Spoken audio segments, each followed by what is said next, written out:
Je vous l'avais dit les amis, ce Mercato 2023 va révéler pas mal de surprises, en tout cas comme les années précédentes. Mettez que ce Mercato là peut être décisif à bien des manières, autant pour le Real que pour le Barça par exemple au niveau espagnol, que pour chez certains cadors aussi européens. Ce Mercato peut absolument tout bouleverser, entre les équipes qui se font dépouiller et d'autres qui vont se renforcer avec des recrues surprises et pourquoi pas des recrues stars qui peuvent vraiment apporter de grandes différences. Là, c'était une vidéo qui n'était pas du tout prévue parce que de base je ne parle que du Real Madrid et un petit peu du Barça de temps en temps. Mais là, en allant sur As tout à l'heure, qu'est-ce que je vois? Une interview de Joao Félix qui déclare ouvertement qu'il veut aller au FC Barcelone. Et qu'apparemment c'est son rêve de gosse, qu'il aurait aimé y aller en premier lieu l'Atlético Madrid. Mais là c'est un truc de zinzin ce qui se passe. Parce que le Barça, certes, manque en tout cas de moyens, a déjà galéré pour payer certains salaires, a demandé à certains joueurs, cadres ou simplement à tout son effectif de baisser les salaires pour justement avoir plus de budget pour certaines opérations et pour inscrire toutes les recrues.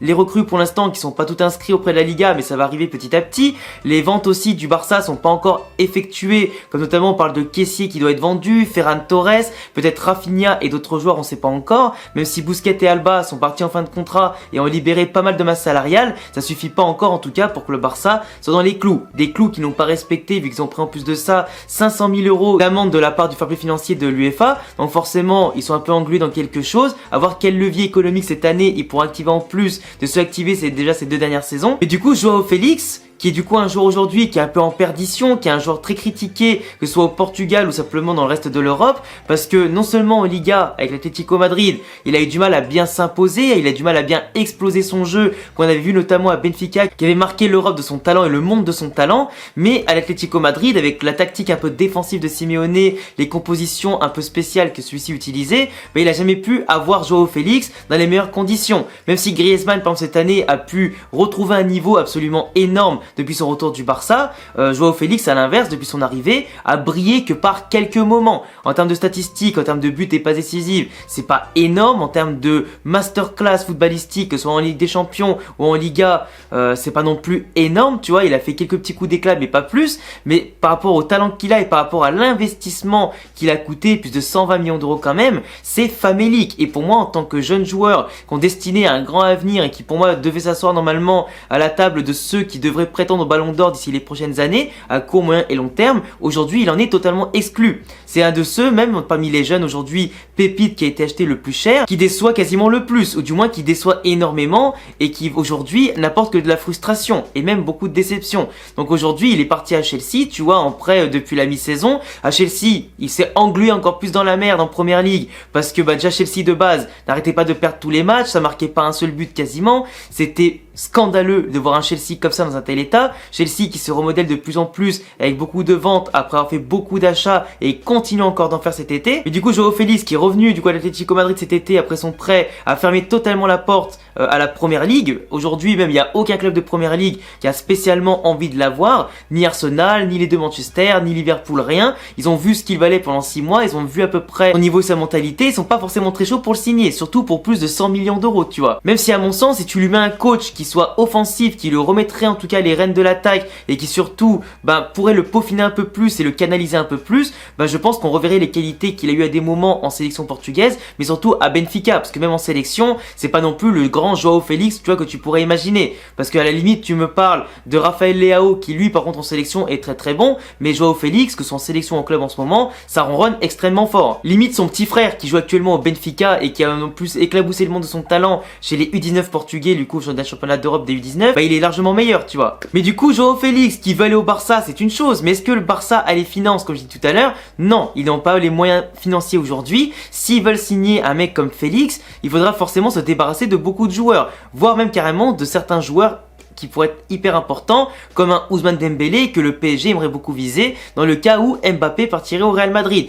Parce qu'il est vrai aussi que Mbappé dans cette histoire, par rapport au Real Madrid et le Paris Saint-Germain, parasite énormément le mercato, non seulement de des équipes au niveau de l'attaque, et pour construire l'effectif par exemple du PSG, si celui-ci doit partir, etc., contre une somme d'argent, il faudra qu'il la réinvestisse comme il faut pour assurer à Luis Enrique un bon effectif pour viser tous les tableaux, même ça va être compliqué, mais Mbappé qui part, ça fait un jeu de chaise musicale. Parce que le PSG aura beaucoup d'argent à réinjecter quelque part pour d'autres gros joueurs. Les gros clubs après derrière vont pouvoir réinjecter l'argent et ainsi de suite. Et ça pourrait bien combler les besoins et les manques de chacun grâce juste à la vente d'un joueur qui va rapporter beaucoup d'argent. L'argent qui va circuler partout et qui pourrait peut-être d'un côté amener Joao Félix en dehors de l'Atlético Madrid. Que le PSG de base était, il me semble, intéressé non seulement par Ousmane Dembélé mais aussi par Joao Félix. Alors, on parle en ce moment aussi du transfert de Vlahovic au PSG, mais si de base c'était Kane qui était voulu, mais Kane va soit rester à Tottenham, soit aller au Bayern Munich. Du coup Félix, même si au PSG il pourrait avoir les titres qu'il cherche, la Ligue des Champions, il pourrait avoir pas mal de choses, aujourd'hui il affirme quand même bien que c'est le Barça qu'il veut. Sauf que le Barça, s'ils veulent vendre Ousmane Dembélé, qui est pourtant exceptionnel quand il joue et qu'il est loin des blessures, pour Joao Félix, pour moi, ils perdent largement au change, que ce soit techniquement, que ce soit simplement dans l'efficacité et même le niveau qu'il a déjà pu prouver au Barça du moins, et surtout en Liga, tu vois. Après, c'est vrai que comme il se blesse beaucoup, Ousmane Dembélé, il a beau avoir du talent, ça l'empêche d'être régulier et très impactant sur la durée au moins d'une saison. Donc à la limite, bon, il récupère un joueur qui soit plus frais physiquement, mais peut-être pas aussi à l'aise, pas aussi efficace. Après, dans le jeu du Barça, forcément, Joao Félix, il pourrait faire la différence sur un côté ou en attaque, par sa vitesse, sa percussion.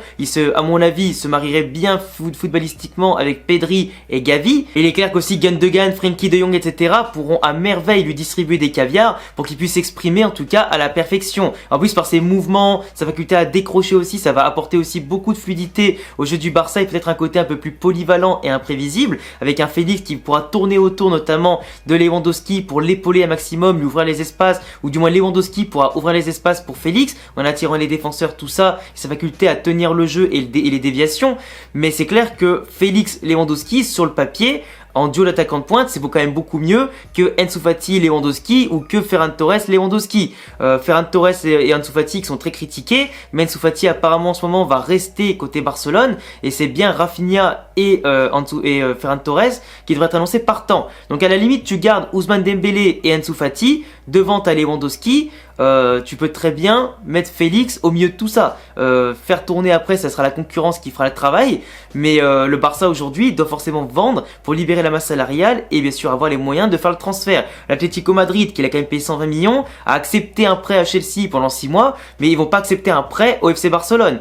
Ils ont déjà fait pas mal d'embrouilles entre les deux clubs. La dernière fois c'est le Barça, rappelez-vous, avec Luis Suarez, qu'il avait jeté au Atlético Madrid, qu'il avait regretté instantanément vu qu'ils ont remporté la Liga derrière, l'Atlético. Mais là le Barça, après aussi l'erreur de casting Antoine Griezmann, faut faire attention quand même, parce que Félix qui répond pas à toutes les demandes, en tout cas footballistique à l'Atlético Madrid, même si c'est pas le même football, quand tu vois la mentalité du gamin qui se rebelle un peu, qui n'est pas prêt à écouter, qui n'est pas prêt en tout cas à pas mal de choses, est-ce que ça fonctionnerait avec Xavi au FC Barcelone, qui pourrait en avoir marre d'un tel comportement de diva aussi, faut pas se le cacher, mais Xavi pourrait très bien, c'est vrai, tactiquement le repositionner, le canaliser, l'arranger et surtout lui apporter beaucoup de confiance qui lui fait défaut aujourd'hui. Mais clairement là, financièrement c'est pas possible. Il doit lui rester encore 3 ou 4 années de contrat si je dis pas de bêtises, mais globalement à moins de prendre son mal en patience, je le vois pas à court terme au FC Barcelone. Et surtout renforcer un concurrent direct avec un joueur qui coûte quand même cher, même si l'Atlético récupère de l'argent pour investir ailleurs et renforcer l'effectif, apparemment ils vont perdre aussi Morata qui partirait normalement à l'AS Roma ou du moins en Serie A, peut-être du côté de l'Inter Milan, on sait pas encore, mais renforcer le Barça, un autre concurrent pour le titre, moi je trouverais ça un peu débile, surtout pour un joueur qui peut, s'il est bien structuré, peut éventuellement vraiment exploser et peut du coup représenter un danger pour toi-même. Enfin bref, cette vidéo a assez duré, on va pas se répéter pendant 15 ans. C'est une news super intéressante. Là, le joueur a dit noir sur blanc ce qu'il voulait. La faisabilité, à mon sens, sportivement, ça serait du 8 ou 9 sur 10 parce que voilà, Xavi peut s'en servir, il conviendrait bien au jeu du Barça, il pourrait faire des différences, exploser, pourquoi pas montrer son potentiel. Financièrement, 1 sur 10, parce qu'on connaît tous les problèmes du Barça, ils signent des joueurs gratuitement comme Inigo Martinez, comme Gundogan, etc. C'est pas pour rien. Et tant qu'ils n'ont pas allégé et vendu, ça va être très compliqué. Mais après, tant que le 31 août n'a pas fermé le marché des transferts, tout peut arriver. Enfin bref, dites-moi ce que vous en pensez les amis dans les commentaires. N'hésitez pas aussi à vous abonner, cocher la cloche, me dire forcément si pour vous c'est faisable ou pas du tout. Si le transfert se fera cette année ou dans d'autres années, à vous de voir. Abonnez-vous, cochez la cloche, le petit pouce bleu, tous mes réseaux en description. Et à bientôt les gars pour une prochaine vidéo. Ciao!